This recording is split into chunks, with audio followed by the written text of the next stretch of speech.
नाव म्हणजे बोलवण्याचं साधन आहे आणि परिचय हा कर्तृत्वातून सिद्ध करावा लागत असतो आणि ती कर्तृत्व सिद्ध करत असताना सामाजिक हित जोपासले गेलं पाहिजे आणि समाजाचं माझं कुटुंब आणि समाजातील प्रत्येक घटक ह्या माझ्या घरातील सदस्य अशा मानवाने आपले नेते आदरणीय राणा जगजितसिंह पाटील म्हणजेच अर्थात आपले दादा काल परवा इथं सभा झाली कोणाची झाली काल सभा तर बघा ना काय गंमत आहे मुले ते सगळ्यांच्या मिसकॉलला कॉल देतात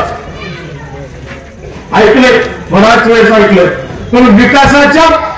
मिसकॉलला कधी कॉल दिलेला पाहिजे तो कधीच नाही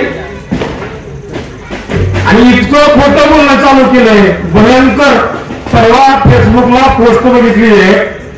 त्याच्यामध्ये स्पष्टपणे सांगितलंय खासदार साहेब चुकीचा विचार करून खोटा प्रचार आपण या ठिकाणी करत आहात रेटून बोलायचंच फक्त ठरवून आलात परवा बोलत असताना रेल्वेचा प्रश्न म्हणाले राणादादांचा काय विषय आहे त्या रेल्वेच्या प्रश्नाचा लोकसभेत आहेत का परंतु तुमचे नेते आदरणीय जे काय मुख्यमंत्री ठाकरे साहेब असतील त्यांच्या काळामध्ये जो महाराष्ट्र शासनाचा वाटा होता 459 कोटी जवळपास तो त्यांनी भरलाच नाही आणि राणादादांनी सतत केलेल्या पाठपुराव्यानुसार मुख्यमंत्री एकनाथजी शिंदे साहेब यांच्याच कार्यकाळात तो वाटा भरण्यात आला त्यावेळेस टेंडर झाले वर्कआउट झाले आज आणि ते प्रभावनीकर रेल्वेचं येणारं काम हे सुरू झालंय प्रत्येक विषयात खोटं बोलायचं प्रत्येक विषयात खोटं बोलायचं कुठला निधी त्याने आणला का विकास कामावर कुठली चर्चा कधी केली का मी अमक्या ठिकाणी विकास केलाय तमक्या ठिकाणी विकास केलाय एक सांगावं त्यांनी आणि आल्यानंतर आपणही त्याला प्रश्न करायला हवे ज्यांचा प्रचार करायला आले होते ते काँग्रेसचे उमेदवार इथील सध्या विद्यमान जिल्हा परिषद सदस्य 2 वेळेस दिले पहिल्यांदा निवडत असताना त्यांनी ओबीसी हक्कभंग केला का नाही मान्य असं झालं नाही आणि ठळक दिसणारं एकही काम कुठेही केलेलं नाही या 5 वर्षात तर गेल्या जिल्हा परिषदला येऊन मतदान घेऊन जे गेले त्याच्यानंतर कुणाच्या मरणाधारी आले नाहीत ना कुणाच्या तोरणाधारी आले नाहीत हे खरं की नाही आणि अशा लोकांना आपण मतदान द्यायचं का त्यांचा स्तर काय बोलायचा यांची भाषा काय बोलायची खासदार साहेबांना मला आवर्जून सांगायचंय की आपण विसरला 20 लाख लोकांचं प्रतिनिधित्व आपण या ठिकाणी करताय म्हणजे तुमचा बोलण्याचा स्तर तेवढ्याच उंचीचा पाहिजे आणि जे उंचीचे बोलतायत त्यांना तुम्ही म्हणताय अमेरिकेतून शिकून आले आणि तुला पण आढळलं शिकायला आढळलं होतं का जायचं यायचं शिकून आणि व्यवस्थित बोलायचं इतक्या खालच्या थराची भाषा आपल्याला शोभत नाही आणि आपण त्याची तमा बाळगायला हवी आहे या माध्यमातून आवर्जून मी त्यांना सांगतोय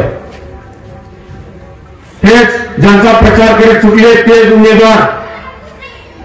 त्यांना पण बोलण्याचा स्तर माहित नाही काय असतो कसा असतो कुठे असतो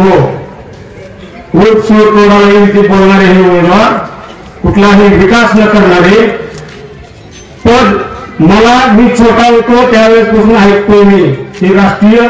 काँग्रेसचे जिल्हाध्यक्ष पद यांच्या घरातच आहे लहानपणापासून आज 36 वर्ष वय झालंय माझं अजून यांच्याच घरात कोण म्हणजे शोभेची वस्तू नाही काम दिसलं पाहिजे काम त्यांना एका वाक्यात सांगता येईल का उस्मानाबाद जिल्ह्याची हद्द कुठल्या कुठल्या जिल्ह्याच्या कुठल्या कुठल्या तालुक्याला पोहोचलेली आहे एका वाक्यात त्यांनी उत्तर देऊन दाखव